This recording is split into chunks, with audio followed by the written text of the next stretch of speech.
The Prince, by Niccolo Machiavelli, Chapter 19, That One Should Avoid Being Despised and Hated.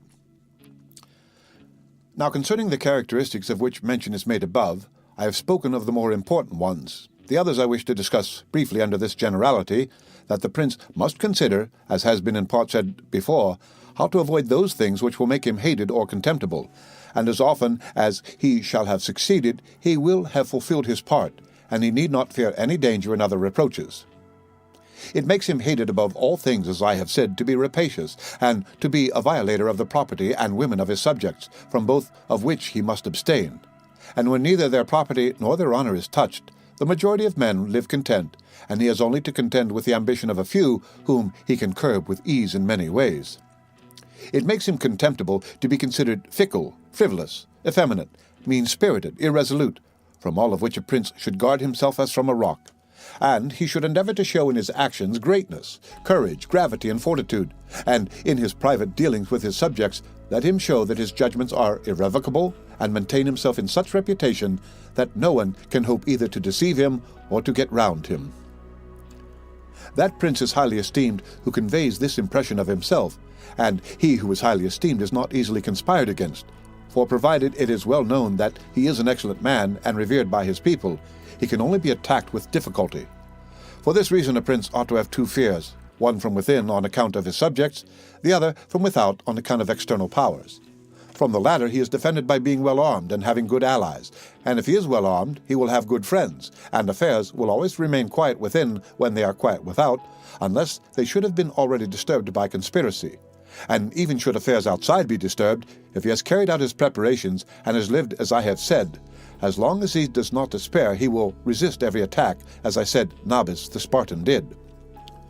But concerning his subjects, when affairs outside are disturbed, he has only to fear that they will conspire secretly, from which a prince can easily secure himself by avoiding being hated and despised, and by keeping the people satisfied with him, which it is most necessary for him to accomplish, as I said above at length.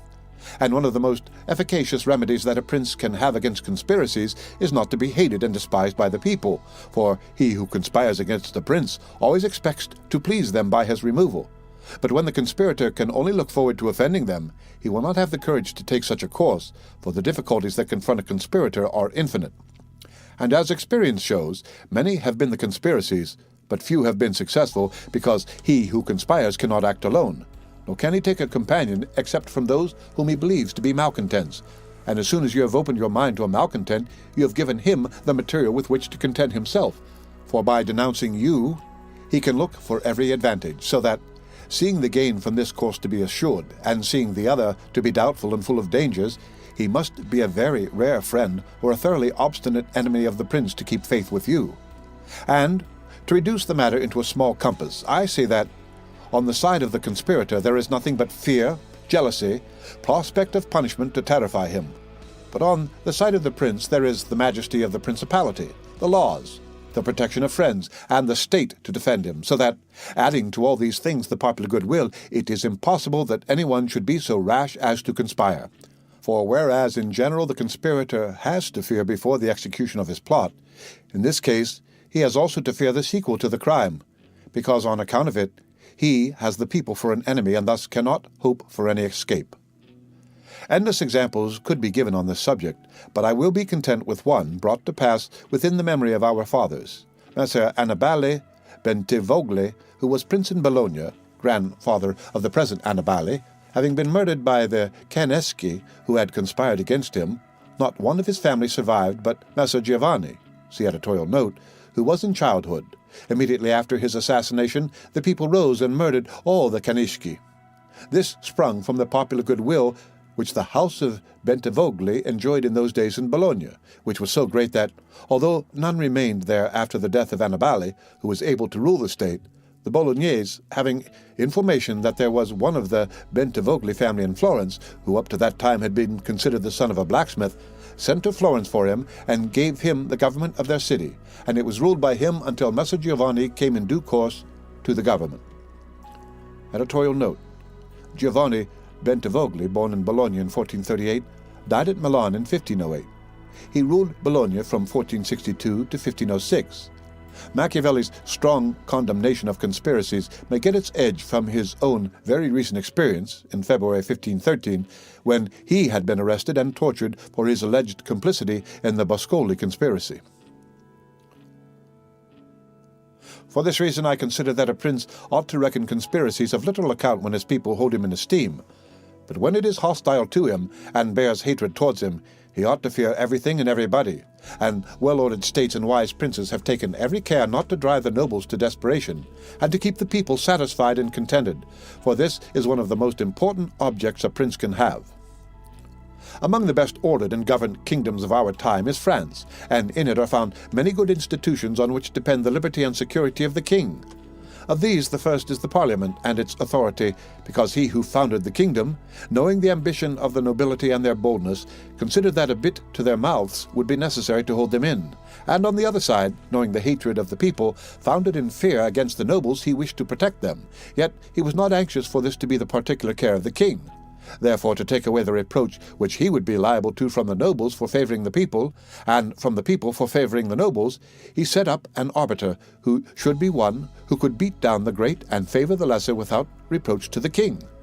Neither could you have a better or a more prudent arrangement, or a greater source of security to the king and kingdom. From this one can draw another important conclusion, that princes ought to leave affairs of reproach to the management of others, and keep those of grace in their own hands. And further, I consider that a prince ought to cherish the nobles, but not so as to make himself hated by the people. It may appear perhaps to some who have examined the lives and deaths of the Roman emperors that many of them would be an example contrary to my opinion, seeing that some of them lived nobly and showed great qualities of soul. Nevertheless, they have lost their empire, or have been killed by subjects who have conspired against them. Wishing therefore to answer these objections, I will recall the characters of some of the emperors, and will show that the causes of their ruin were not different to those alleged by me. At the same time, I will only submit for consideration those things that are noteworthy to him who studies the affairs of those times.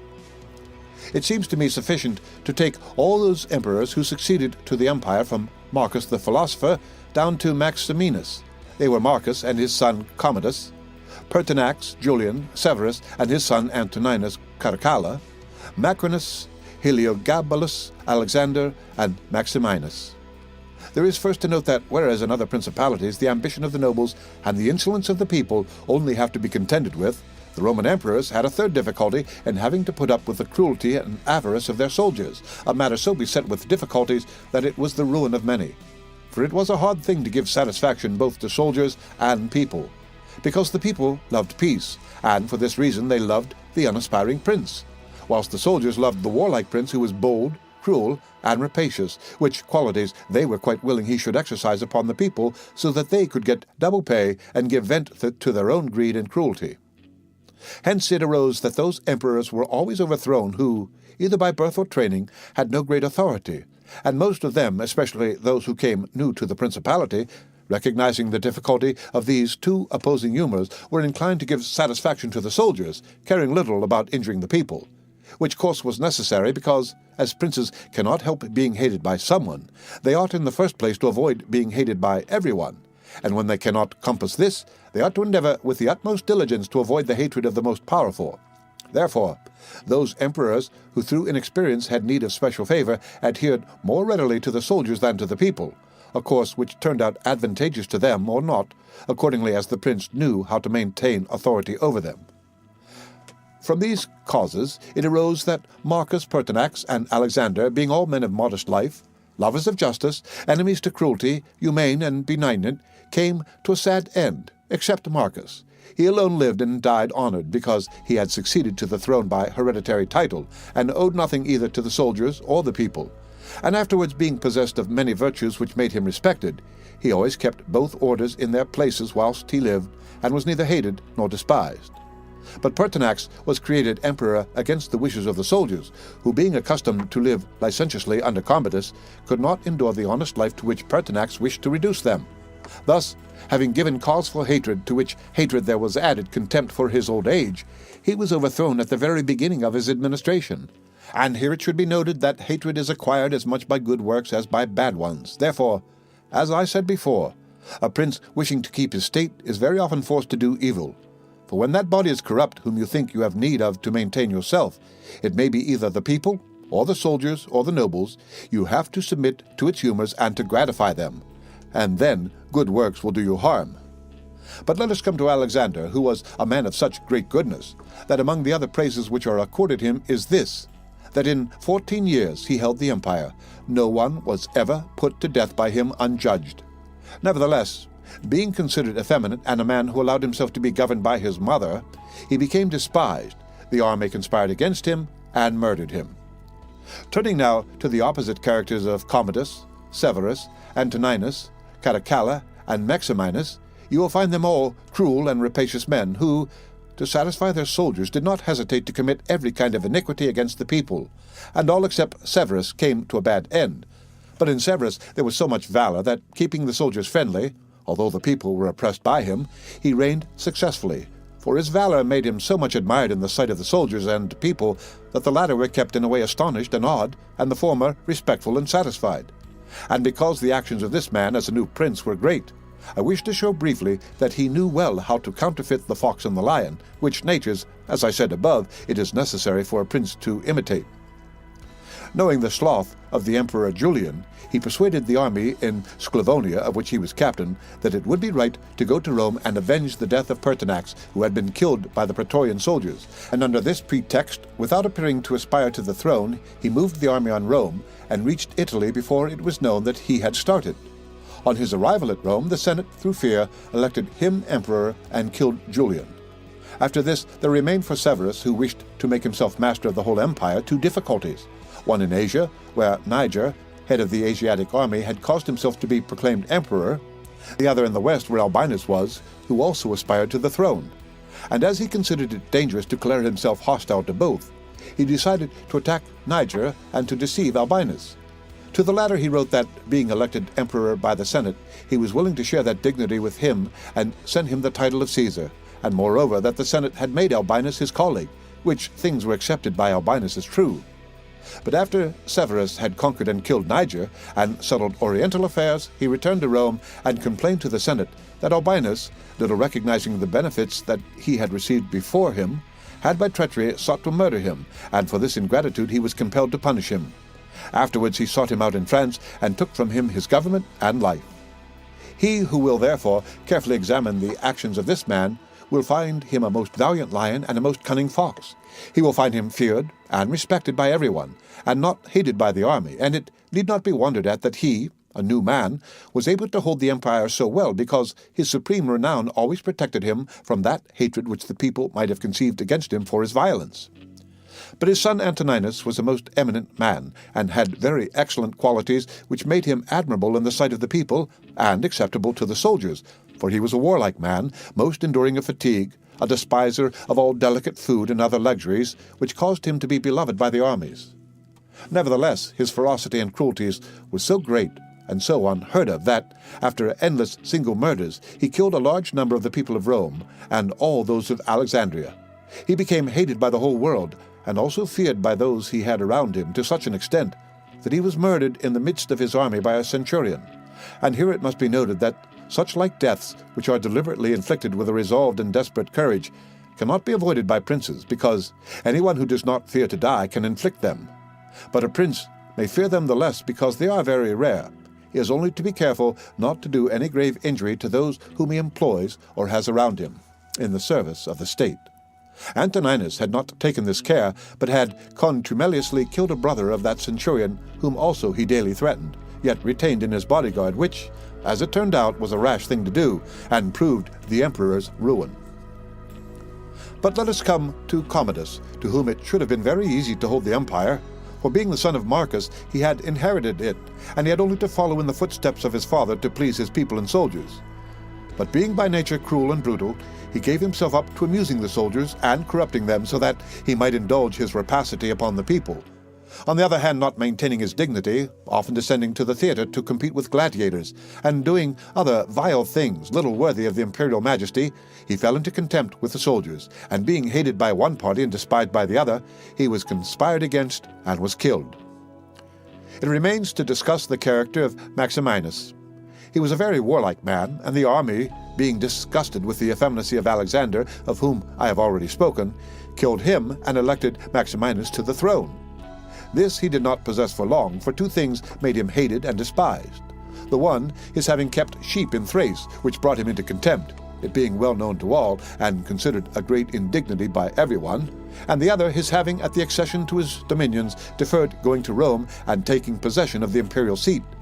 He had also gained a reputation for the utmost ferocity by having, through his prefects in Rome and elsewhere in the empire, practiced many cruelties, so that the whole world was moved to anger at the meanness of his birth and to fear at his barbarity. First Africa rebelled, then the Senate with all the people of Rome, and all Italy conspired against him, to which may be added his own army, this latter besieging Aquileia, and meeting with difficulties in taking it, were disgusted with his cruelties, and fearing him less when they found so many against him, murdered him. I do not wish to discuss Heliogabalus, Macrinus, or Julian, who, being thoroughly contemptible, were quickly wiped out. But I will bring this discourse to a conclusion by saying that princes in our times have this difficulty of giving inordinate satisfaction to their soldiers in a far less degree, because, notwithstanding one has to give them some indulgence, that is soon done. None of these princes have armies that are veterans in the governance and administration of provinces, as were the armies of the Roman Empire. And whereas it was then more necessary to give satisfaction to the soldiers than to the people, it is now more necessary to all princes, except the Turk and the Soldan, to satisfy the people rather than the soldiers, because the people are the more powerful.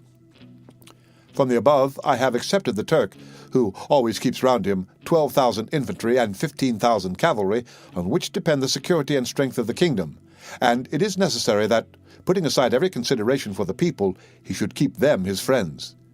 The kingdom of the Soldan is similar. Being entirely in the hands of soldiers, it follows again that, without regard to the people, he must keep them his friends.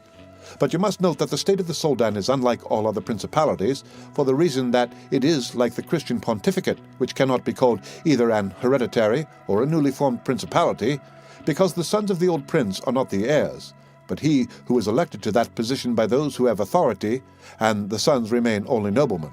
And this being an ancient custom, it cannot be called a new principality, because there are none of those difficulties in it that are met with in new ones. For although the prince is new, the constitution of the state is old, and it is framed so as to receive him as if he were its hereditary lord.